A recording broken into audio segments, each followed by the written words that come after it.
Kaz, kaz, kaz. Kaz saldırgan bir hayvan. Kaz saldırgan bir hayvan. Kaz saldırgan bir hayvan. Sokakta bana kazlar saldırdı. Sokakta bana kazlar saldırdı.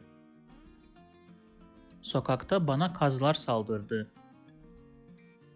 Kaz ördekten daha büyük. Kaz ördekten daha büyük. Kaz ördekten daha büyük. If you liked this video, please subscribe to my channel below for more videos on Turkish grammar, vocabulary, and pronunciation. Also, if you think this video can benefit somebody else, please share it with them. Last, if you have any comment or request, please provide your feedback in the comment section below and I'll do my best to respond as soon as possible.